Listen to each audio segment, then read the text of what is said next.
예. 이번에는 15페이지 7번 문제입니다. 보험자 대위인데, 이거 굉장히 중요합니다. 아직까지 시험 안 나왔습니다. 시험 안 나왔어요. 이거 올해는 시험에 나오지 않을까? 작년에 나온다고 했는데 안 나왔어요.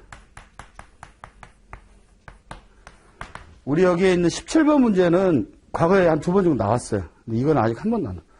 보험자 대위 여러분 뭔지 다 기억하고 계시죠? 혹시 까먹으셨나요? 아시는 분은 그냥 복습으로 듣고.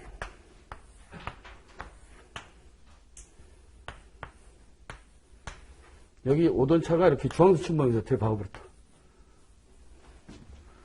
누가 잘못한 거예요? 얘가 잘못한 거죠? 이 차량이죠. 여기 이 차량. 얘가 보험을 안 들었어. 무보험이야, 무보험. 그리고 배짜리에 돈이 없어. 배짜라 이렇게 나오는 거야. 그럼 어떻게 해요? 내 차가 망가졌어요. 내 차가. 다행히 사람은 안 다쳤어. 내 차가 우리 보면 자차, 자기 차량 손해. 여러분들은 이제 공부하고 있는 건 아니지만 자기 차량 손해 제가 담보돼 있어. 그래서 내가 우리 회사에 청구를 했어요.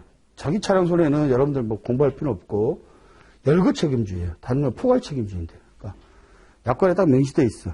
화물차의 충돌, 접촉, 추락, 낙뢰, 폭발, 화재, 도난, 뭐 이런 딱 그 안에 들어가야 돼. 화물차 충돌 맞죠? 그죠? 자차로 처리받고 보험회사가 나에 대해서 이 사람한테 있을 손해배상 청구권을 대신해서 받는 거죠. 대신. 그럼 뭐라고 그래요? 대위라고 그러죠, 대위. 이게 보험자 대위의 청구권 대위죠? 내가 갖고 있는 손해배상 청구권을 보험회사가 대위하는 거, 청구권 대위. 두 번째, 이 차가 벤츠였어요, 벤츠. 1억짜리 차야. 1억짜리 나가는 차인데, 얼마나 세게 박아버렸는지 차가 견적이 1억 5천이 나온 거야, 수리비가. 그럼 1억 5천만 원 수리하면 얼마 받아요? 1억 받죠. 차가격이 1억인데 1억 5천 들을 수리할 이유가 없지. 우물에 100원 빠졌는데 건지는 병이 1,000원이면 포기하는 거죠. 똑같은 거죠. 그럼 이제 전소 처리하게 되면 얼마 받아요? 1억 받겠죠. 보험회사가. 그럼 이 차 벤츠니까 그래도 뭐 고철값이 한 1,000만 원 정도 나온다 쳐요. 그 고철은 누가 가져가요? 그 사람이 가져가면 부당이득이 생기죠. 우리 이득금 원칙이잖아. 실손보상 원칙, 손해보험 대원칙은 안 되죠. 따라서 전손보험을 지급하게 되면 그 잔주물에 대해서 고철에 대해서는 보험회사가 갖는 거. 이거 보면 뭐라고 그래요? 잔주물 대라고 그러죠? 이 두 가지다. 이제 여러분들 이제 아시리라 믿고. 그 대위에 대해서 학설이 몇 가지가 있어요. 3가지가 있죠. 3가지 중에서 뭐 그냥 3가지 있다 말고 하나만 알면 돼. 나머지 2개는 알 필요도 없어. 뭐 있어요? 차액설. 이거 보고 피보험자 우선설.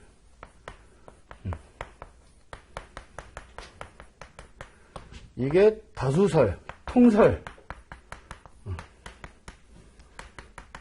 나머지가 알 필요 없어. 이것만 알면 돼. 나머지 소설은 절대설, 상대설. 이거 보험자 우선설이야.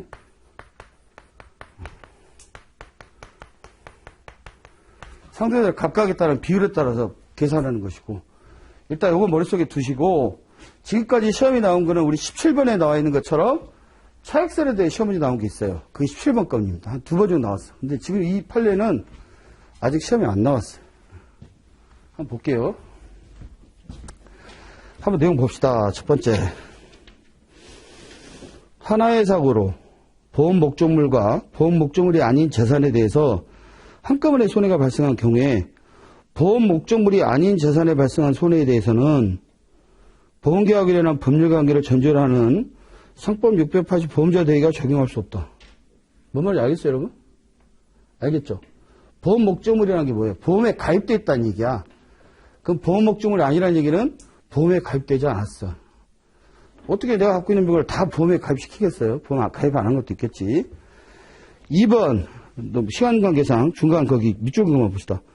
보험 목적물, 보험에 가입되어 있는 손해와 보험 목적물이 아닌 보험에 가입하지 아니한 재산에 대한 손해를 나누어서 그 손해액을 판단해야 돼요.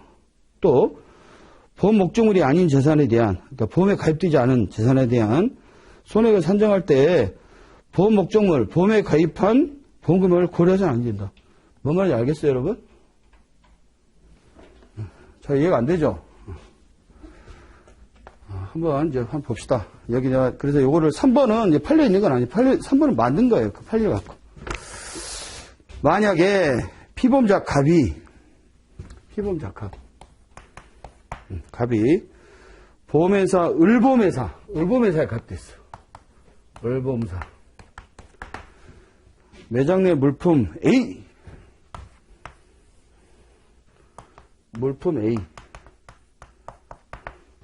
180만 원.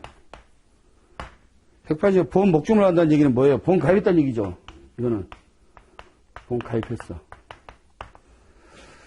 화재보험 계약이에요.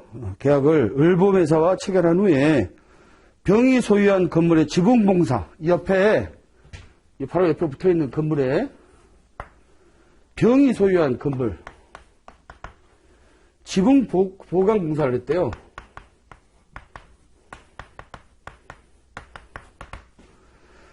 발생한 화재사고가 발생했어. 화재사고. 발생해서 매장 내 물품 A뿐만 아니라 가설창고 내 물품 B, 여기에 물품 B가 또 있어. B. 얘 120만 원 손해가 났는데 문제는 이 물품 B가 보험에 가입되지 않았어요. 보험 미가입이야. 소외되는 손해가 발생했다. 그런데 갑이 의뢰사로부터 보험 목적물에서 발생한 손해액 전액 180만 원 다 보상받았어요. 받았고 측반은 병의 과실 60%야. 이게 실화 책임에 관한 법률입니다, 여러분. 우리나라가 일본법을 베껴왔다고 그랬잖아요. 그래서 뭐 납부통지유, 뭐 놀이가입, 뭐 승환계약 이렇게 일본 용어를 쓴다고 그랬는데 문제는 일본법을 같이 베껴갖고 오다 보니까 일본은 목조 건물이 되게 많잖아요. 그래서 불이 나면 집이 막 다 옆에 불나서 불타는 거야. 내가 방어하지 않고 일하다가 퇴근해서 내가 시장 갖고 이제 퇴근했는데 뭐 합선돼가지고 내 건물 불나니까 옆에 건물 다 불나면 내가 책임진다 그러면 엄청나게 데미지가 크잖아요. 그죠? 그러다 보니까 야, 각자 네가 보험 들어, 네가 책임져. 실화 책임하는 법률이 과거에 우리나라도 2009년도에 개정되기 전에는 일본처럼 내가 불나서 딴 데 가더라도 내 것만 책임지 나는 사람 책임 안 줘도 돼. 그랬어요, 과거에. 근데 지금도 일본은 똑같아요. 근데 우리나라는 일본만큼은 목적물이 많이 있는 게 아니잖아요. 그러다 보니까 이제 방어가 아닌 이상 실하면 책임 일정 부분 지게 바뀌었어요. 바뀌었는데 문제는 그러면 이 사람 뭐 잘못이 있어요? 아무 잘못 없잖아요. 여기서 뭐 잘못해가지고 지붕보강공사 불꽃 튀어가지고 불이 난 거잖아. 이 사람 잘못 하나도 없죠. 근데 왜 60%만 보상해줘요? 이거 뭐라고 그러냐? 이거 신의 영역이다, 신의 영역. 불이 튀어갖고 바람이 막 부니까 쭉 붙었겠지. 이 사람한테 100% 하면 너무 이것도 막 역시 책임이 너무 가중스럽잖아. 이 사람한테 가혹하잖아. 따라서 보통 60%에 70% 정도밖에 책임을 안 물어요. 이거랑 비슷한 게 의사배상 책임도 마찬가지예요. 점리배상 책임 보면 의사도 내가 환자인데 나 누워서 치료받은 것밖에 없잖아. 너 수술 받았어. 나는 하나 잘못한 게 없어. 근데 의사가 잘못해서 내가 죽어버렸든지 내가 치료기간이 더 길어졌든지 장애가 발생됐어. 그 의사한테 어떤 책임을 묻냐? 의사한테 100% 책임을 안 물어요. 그때도 60%, 70%밖에 안 물어. 그럼 내가 뭔 잘못이 있어? 이렇게 얘기할 수 있잖아요. 왜 그렇게 하냐? 의사한테 만약에 100% 물은다 그러면 의사가 이 사람이 잘하면 나을 수도 있는데 잘못하면 죽을 수도 있어. 그럼 수사 안 해버려. 아, 못하겠어요. 그러다 보니까 아까 말한 대로 거기도 마찬가지 이런 식으로 합니다. 그러면 이 토탈 손해가 얼마예요? 300만 원이죠. 그죠?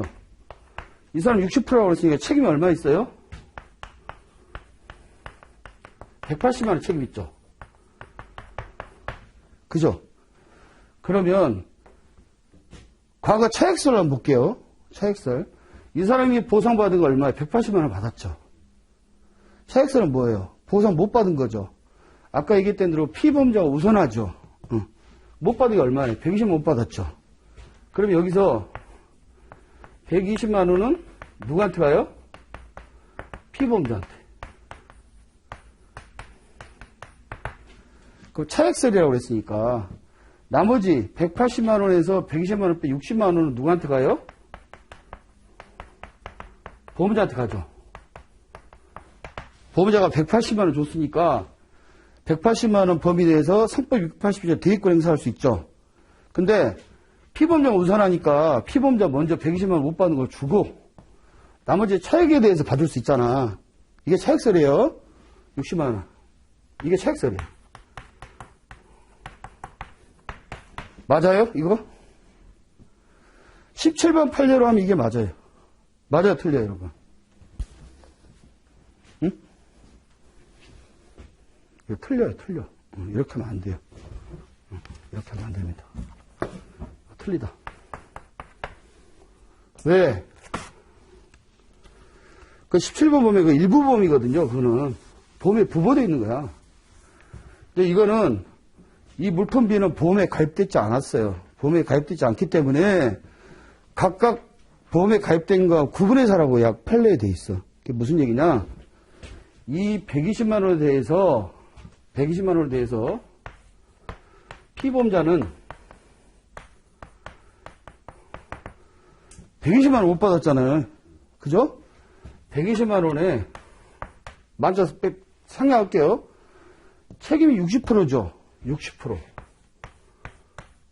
그 얼마? 1612, 16은요. 72만 원이죠.